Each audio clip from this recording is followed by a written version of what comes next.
Sarah Thompson never imagined that an ordinary morning in her kitchen would lead to a near-death experience that would change her life forever.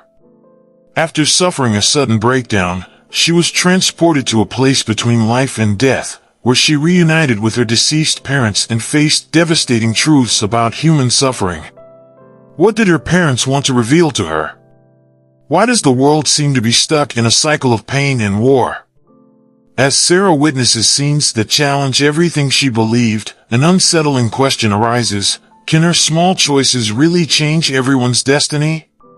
Discover how this mystical experience challenges your beliefs and makes you question the true purpose of life.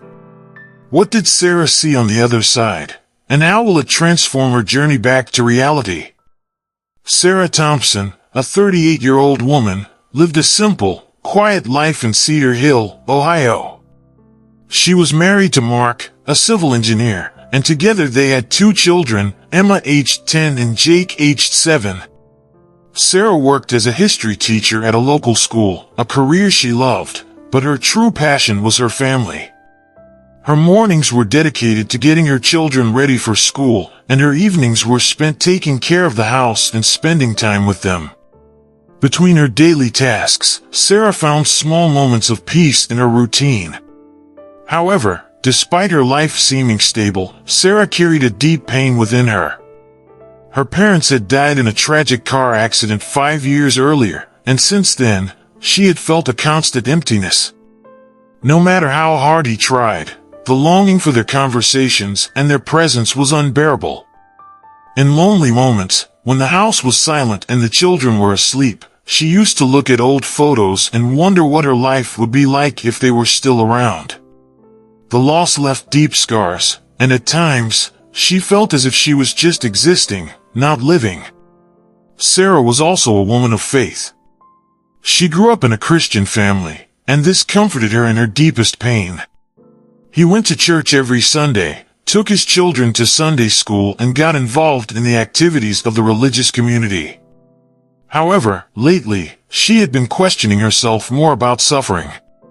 Why do good people suffer so much? She asked silently in her prayers. Despite the answers he heard from the pastor and the advice from his friends, the emptiness in his heart only seemed to increase. And the longing for his parents was mixed with doubts about life and death. Mark, her husband, could tell something wasn't right. They had built a solid life together, but moments of laughter and joy were becoming rare. "Are you okay, Sarah?" he asked often. She always responded with a forced smile, "I am just tired." Mark knew there was more behind that tiredness, but he couldn't break through the barrier that Sarah had built around herself. He tried, but Sarah wasn't ready to open her heart and talk about the pain that was consuming her inside. The days continued to be repetitive. Between classes at school, running around with her children, and occasional meetings with friends, Sarah followed her path. However, a feeling of physical discomfort began to take over his body. Sometimes, while teaching or walking the streets of Cedar Hill, she would feel a strong pressure in her chest. It must be stress, he thought, dismissing any more serious concerns. After all, between school, family, and everyday responsibilities, it was common to feel overwhelmed. But, little by little, these pains began to be more frequent and difficult to ignore. On that particular November morning, while drinking coffee in the kitchen, Sarah felt an intense pain, as if something was crushing her chest. "Mark," she murmured, trying to call her husband. But before he could say more, his vision became blurred and everything around him seemed to disappear. She collapsed on the kitchen floor, unconscious. When Mark found her, panic took over. "Sarah! Stay with me, please!" He quickly called emergency services, and within minutes, the ambulance arrived. Paramedics worked frantically to stabilize her as they rushed her to the hospital. As her body lay limp on the kitchen floor, Sarah entered a state she could not explain. Suddenly, she was no longer in that familiar place. He felt weightless, floating in a strange and peaceful environment. As she looked around, she realized she was surrounded by a soft, almost welcoming light. What is happening? She asked herself, trying to understand where she was. There was no pain, no fear, just an inexplicable feeling of peace. She knew something extraordinary was happening, but she still didn't understand what exactly. Little by little, figures began to appear around her.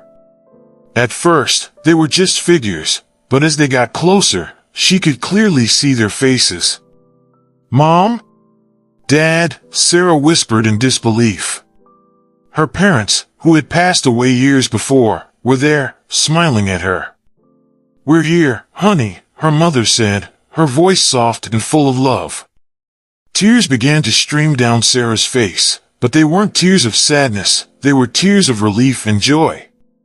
She hadn't seen her parents in so long, and there they were, more alive than ever. The feeling of reunion was overwhelming. "You don't need to be afraid, Sarah," her father said, holding her hands.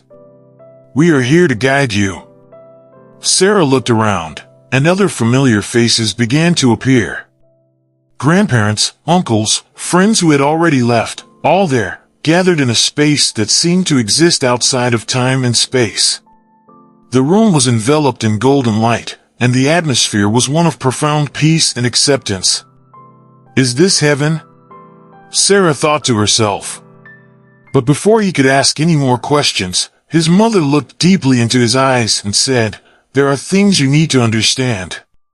At that moment, Sarah was enveloped by a feeling of gravity, as if she was being pulled to another place. In a matter of seconds, she found herself in a completely different scenario. It was a vast but desolate field, and in front of him, there was a war raging. People were screaming, soldiers were running, and there was destruction everywhere.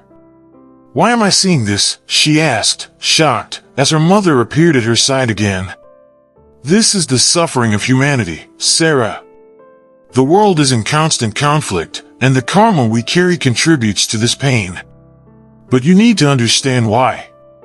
Sarah tried to understand what was happening. "But why all this? Why so much suffering?" she asked in a trembling voice. His mother patiently explained, "Every action has a consequence. Humanity's karma is accumulated over generations, and what you are seeing are the consequences of past choices. Wars, hunger, injustice, all of this is part of a cycle that needs to be understood to be broken." Sarah felt a knot in her stomach. The sight of people suffering shook her deeply. "But that's not fair," she murmured, feeling a heavy weight in her heart. As the scenes of war and destruction continued before her, her mother placed her hand on her shoulder and said, "Suffering exists, but it is not the end. There are profound lessons that humanity needs to learn. And you, Sarah, are here to see this because there is something you need to understand before you return." Sarah was confused and scared, but her parents' presence kept her calm. She felt there was an important truth waiting to be revealed, something that would change her life forever. Sarah watched the chaos in front of her with a mix of disbelief and sadness. The scenes of destruction were intense, children crying, families being separated, entire cities being devastated by war. It was as if all the suffering in the world was unfolding before his eyes. "Why am I seeing this?" she murmured again, her voice weak, as if she was waiting for someone to take her out of that reality.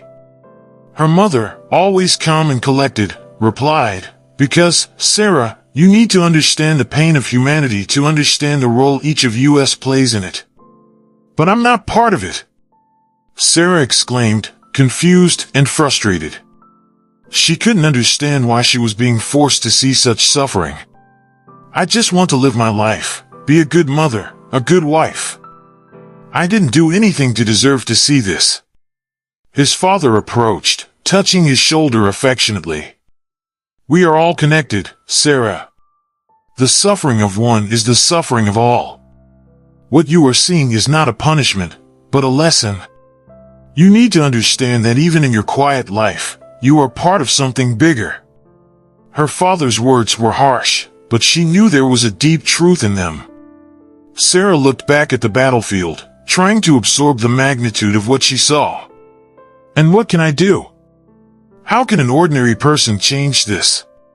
She felt helpless in the face of so much pain. His mother, with a compassionate look, replied, "It's not about changing the whole world, but about changing the way you live in it. Every action, no matter how small, influences the balance. Humanity's karma is built by the small choices we make every day." As Sarah pondered this, the scenery around her began to change again. The scenes of war and destruction disappeared, giving way to a peaceful, verdant landscape. There was a serene river flowing in the distance, and the feeling of peace that washed over her was overwhelming. "What is this?" she asked, confused by the sudden change. His mother smiled. "That's the other side of karma, Sarah. Positive actions also have consequences. The peace you feel now is the result of the love, kindness, and compassion that people spread throughout the world." Sarah felt a deep relief, as if she was being cleansed of all the pain she had witnessed moments before. "So, is there hope?" she asked, her voice thick with emotion. His father nodded. "There is always hope.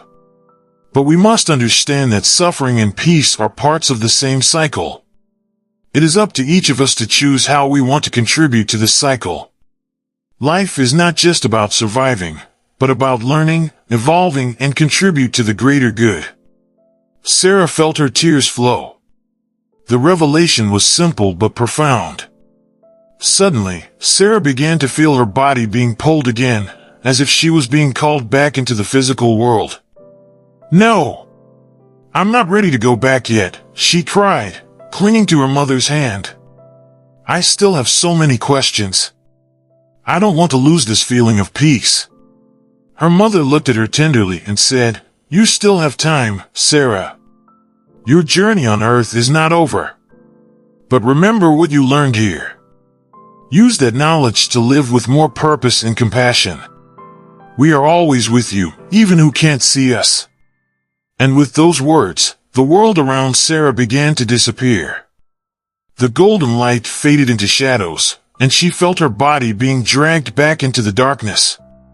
"Don't forget me, Mom," she whispered as the image of her parents faded.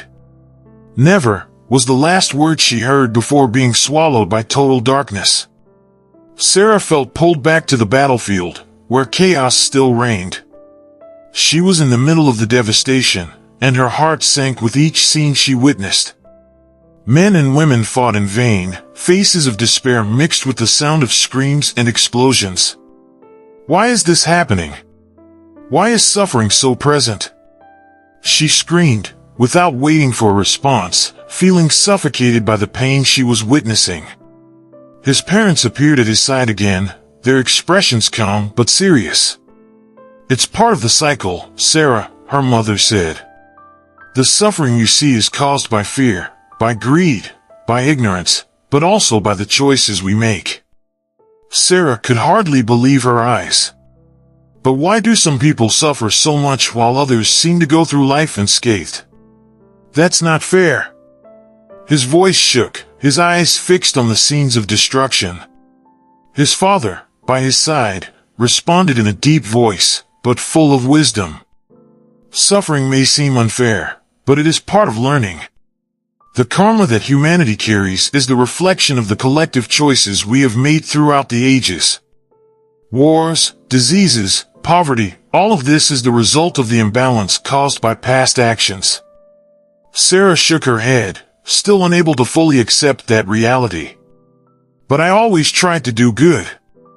I was always a fair person," she exclaimed, almost in despair, as she watched the scenes in front of her. His mother nodded, but there was sadness in her eyes. "We know this, dear. But karma is not just individual, it is collective. We are all interconnected, and the choices we make affect not only our own lives, but the lives of everyone around us, and even future generations. What you're seeing are the consequences of past choices, but also future opportunities." Her parents' words echoed in Sarah's mind, and she began to understand the depth of what they were saying. she realized that suffering was not something that could be understood in a simplistic or personal way. It was bigger than any individual, a complex web of decisions and consequences that span time and space. So, is all this suffering necessary? She asked with a mix of sadness and acceptance. It's not that it's necessary, but it's inevitable as long as humanity continues to act without understanding, his father explained. The vision then changed again. Now, she was in a hospital, but not just any hospital. It was the place where she worked, the same place where she helped her patients every day. You also bear a responsibility, Sarah, said her mother, with a gentle look. You, who care for others, who feel empathy and love for those who suffer, can be one of those who help break this cycle. Every act of compassion, every decision to choose love over fear, contributes to changing the world, even if in a small way. Sarah felt the weight of those words.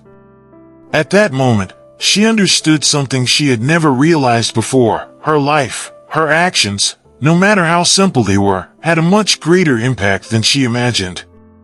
The small choices, the moments of patience with your children, the care for your patients, all of this was part of something much bigger. But how can I change something so big, Mom? How can I, one person, make a difference in a world so full of pain? His mother smiled softly. You're already doing it, Sarah.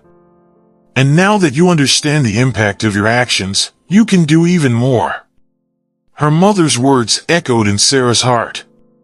She looked around again, the battlefield and hospital now merging into a single vision, a metaphor for the internal and external battle everyone faces.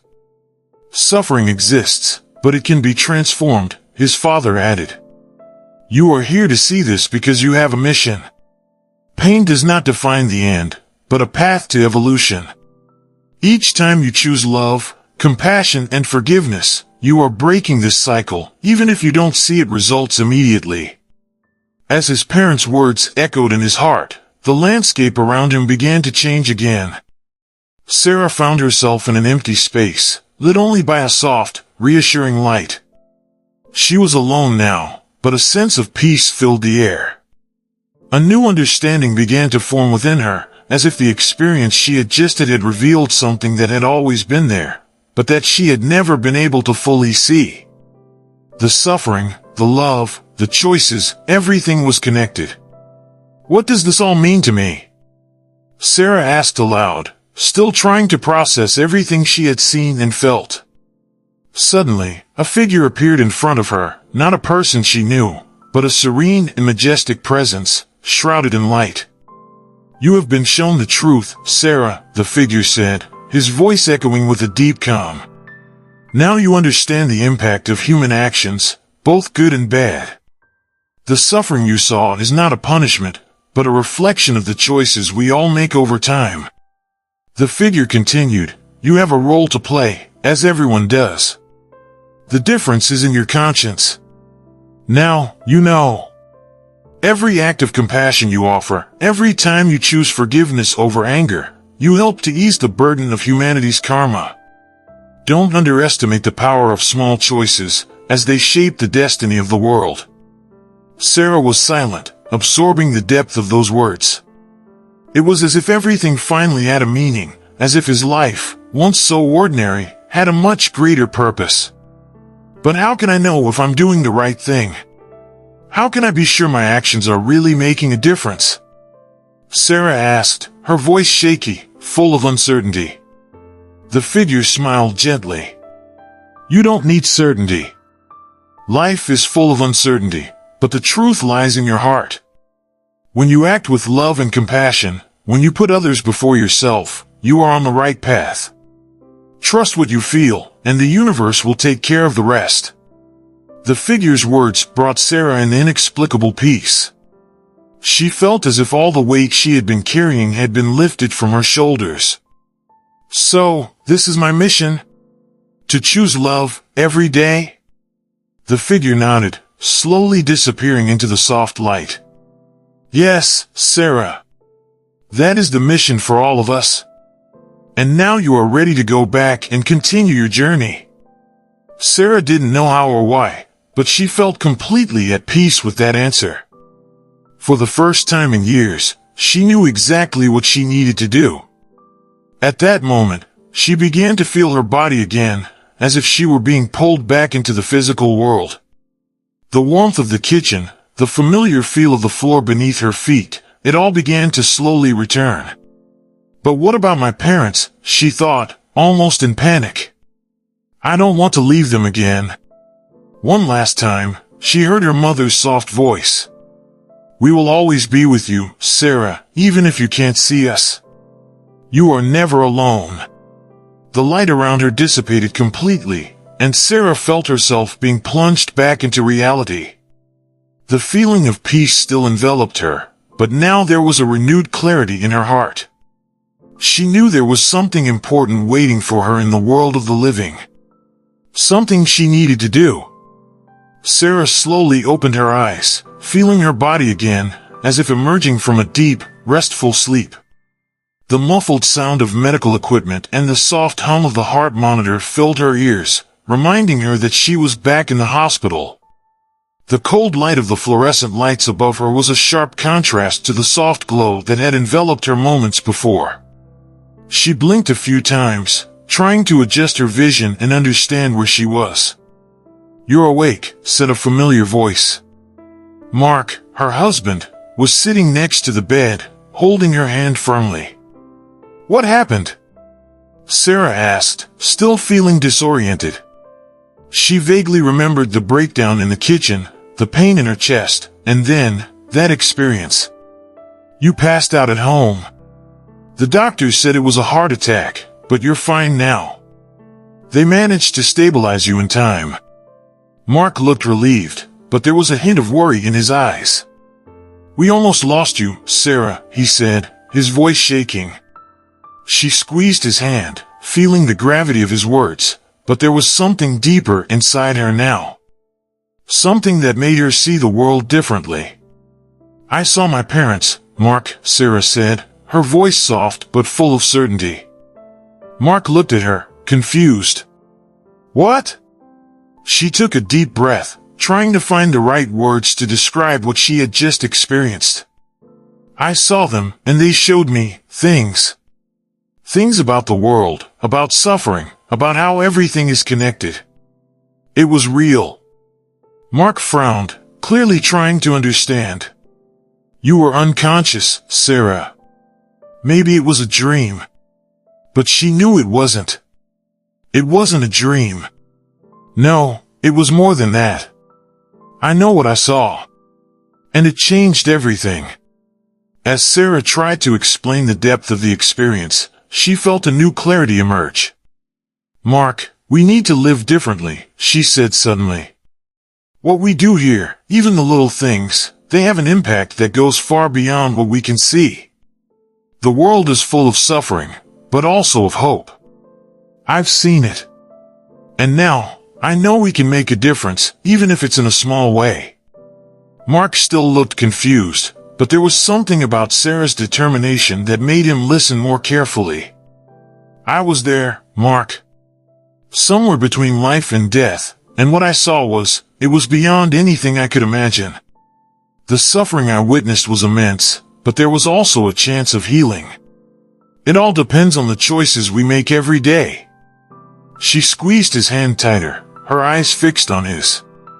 I want to live differently. We can't just keep surviving.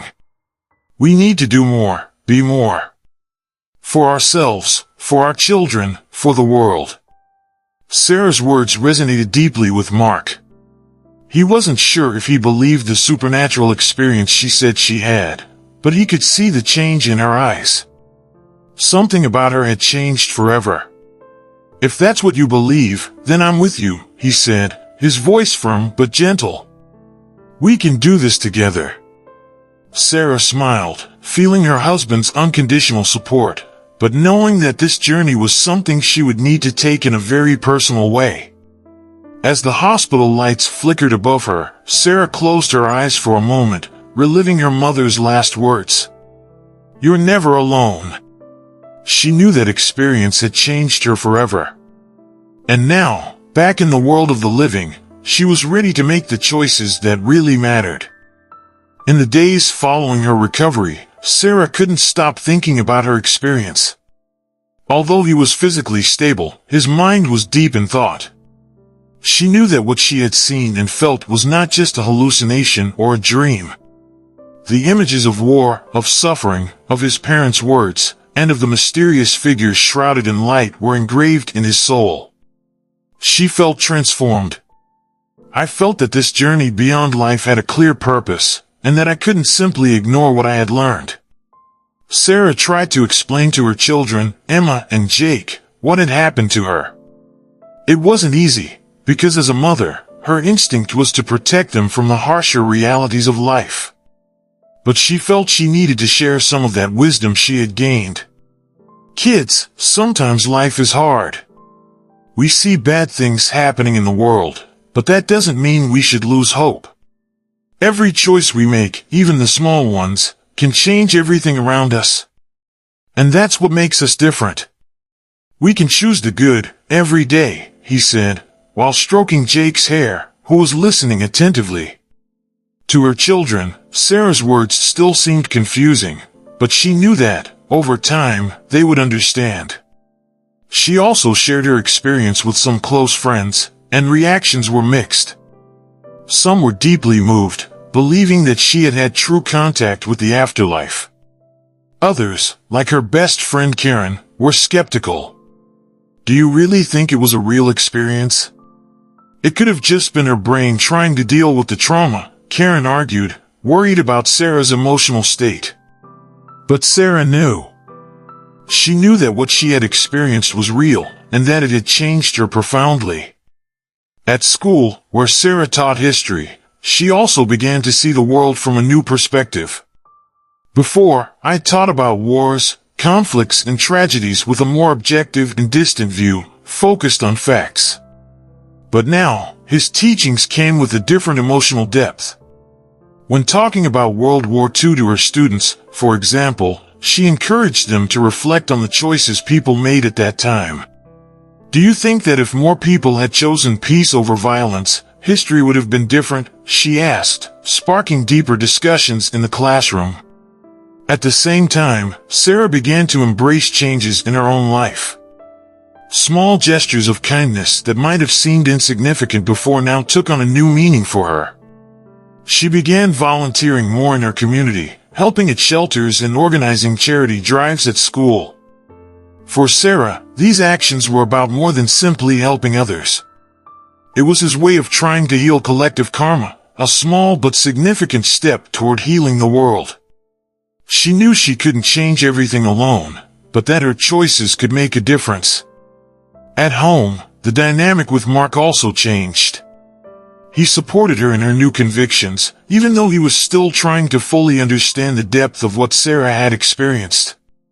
Some nights, as they watched TV together on the couch, Mark watched her in silence, noticing how she had become more serene and focused, but also more intense in her thoughts and feelings. Do you really believe that what we do can change the world, Sarah? He asked one night, somewhat skeptically. Sarah just smiled and replied, I believe you can change our world, and that's enough for me. Sarah's changes were not just external. Internally, she was also undergoing a profound transformation. She was less afraid of the unknown, less afraid of death. The idea that everything was interconnected, that each act had a much greater impact than she could imagine, brought her a sense of responsibility, but also of tranquility. What she had seen during her near-death experience was not just about suffering, but about how suffering can be transformed into something greater. Something that teaches us and makes us grow. Although Sarah was more at peace with herself, her new perspective also brought challenges. Not everyone around her was ready for the changes she wanted to make. At work, some colleagues began commenting on her new philosophies and how different she seemed since returning from the hospital. There was discomfort among some, especially more cynical colleagues, who felt that she was exaggerating or that perhaps she was not fully recovered from the trauma she had suffered. She seems distant. It's not the same anymore, one of the colleagues told Karen, her closest friend. Sarah, however, was unfazed by these comments. She understood that not everyone would be ready to accept the changes she had experienced. She didn't expect people to believe her or see the world the same way she now did. However, in his moments of reflection, he sometimes wondered if he was doing enough. The suffering she had seen was vast, and even with all the small changes she was implementing, it seemed like the world continued to turn with the same indifference to suffering as before. Am I really making a difference? She wondered alone at night. One day, while she was home alone, Sarah felt uneasy. Despite everything he was trying, the world around him was still full of difficulties. News reports showed conflicts, injustices, and tragedies happening all the time. She felt small in the face of so much pain in the world. Maybe it's useless. Maybe what I do won't change anything, he thought, with a sinking heart. Doubt began to grow, threatening the feeling of peace she had gained since her experience. But then, she remembered her mother's words, "Every action counts. You are never alone." Sarah decided that instead of letting herself get down, she needed to move forward despite the doubt. She began writing about her experience, keeping a diary where she described the scenes she had witnessed and the lessons she had learned. As she wrote, she felt connected again to that deep peace she had felt during her experience. The words flowed as if they were a form of healing, not only for her, but also for those who might one day read her reflections. Maybe if more people knew what I saw, they would understand that our choices matter, she thought. It was during this time that Sarah decided to share her story with her local church. She met with the pastor and explained what had happened during her breakdown. The pastor, a kind and open-minded man, listened attentively. "I believe God communicates with us in many ways, Sarah," he said, after listening to her. "Maybe what you experienced is a message of hope, something our world needs now more than ever." Sarah felt relief when she heard those words, as if she had found someone who truly understood what she was trying to do. The church began organizing meetings where Sarah could talk about her experience and the lessons she had learned. At first, few people showed up. Many were still skeptical, not knowing what to think about his near-death stories and visions of karma and suffering.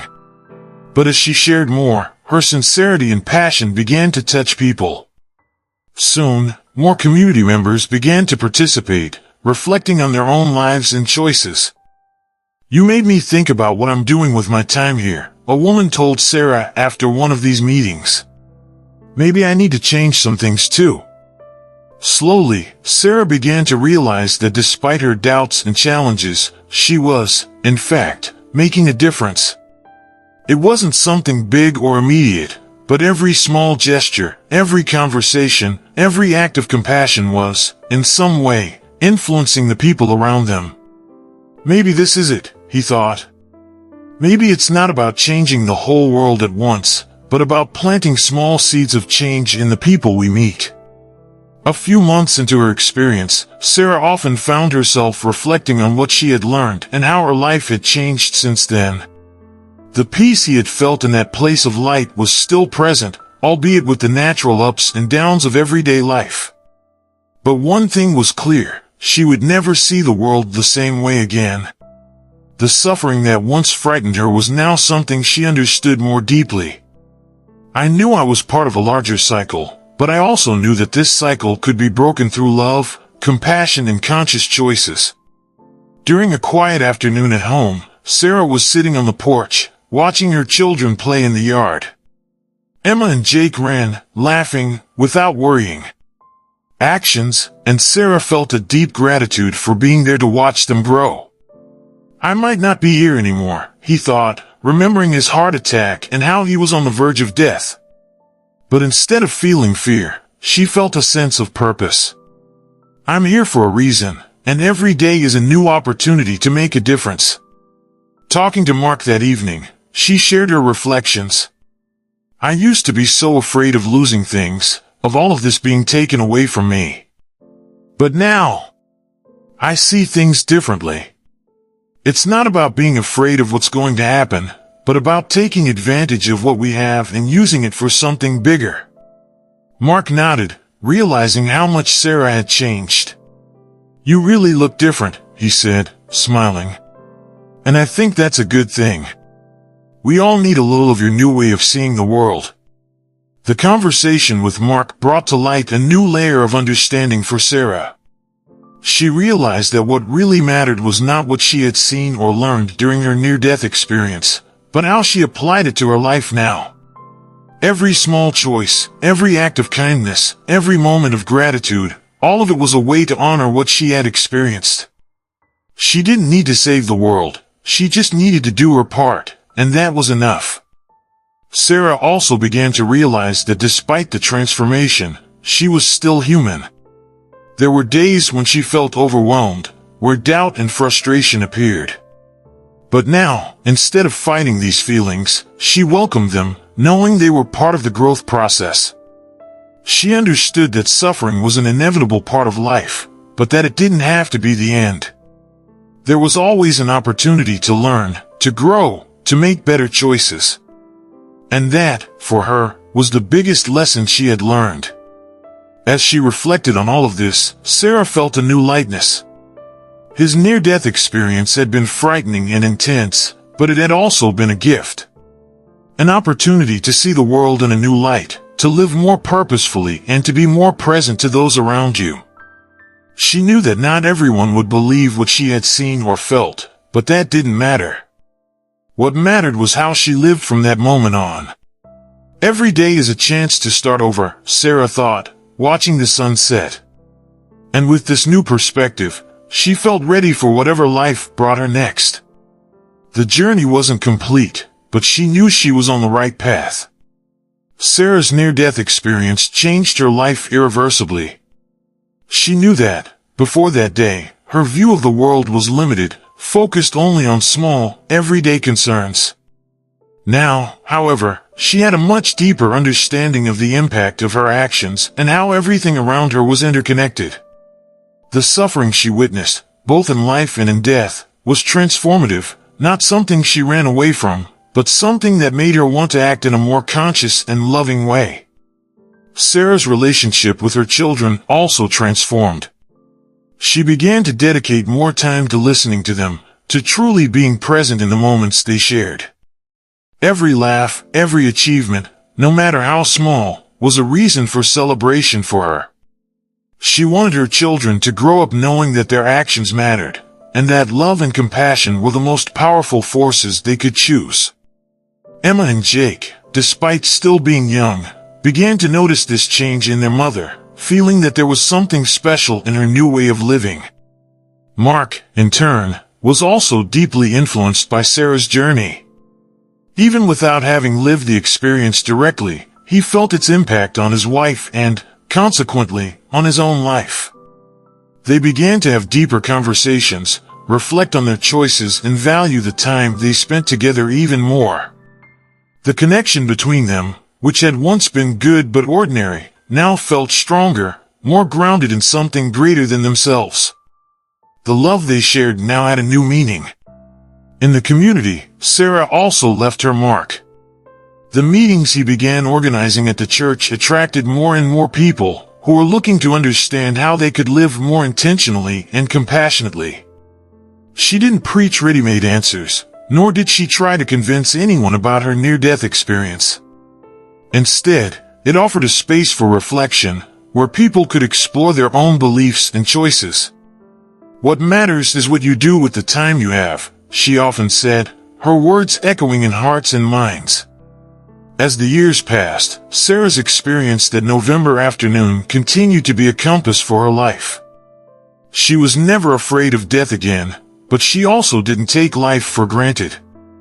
Every day was an opportunity to grow, to learn, and to make choices that really mattered.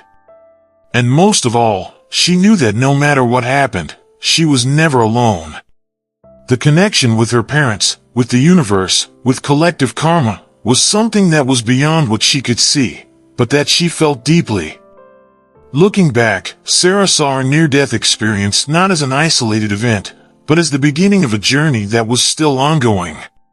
She knew that, like the suffering she had witnessed, transformation was also part of the cycle of life. And as long as she was alive, she would continue to choose love and compassion whenever she had the chance. She knew the path wouldn't always be easy, but she also knew that, with each step, she was contributing to a slightly better world. And so, Sarah Thompson, an ordinary woman from Cedar Hill, became a force for change, not by her grand words or extraordinary actions, but by the small choices she made every day. His life, once marked by fear and doubt, was now guided by a greater purpose. And although she never knew if her actions would actually change the world, she knew, for sure, that they were changing herself, and that was enough.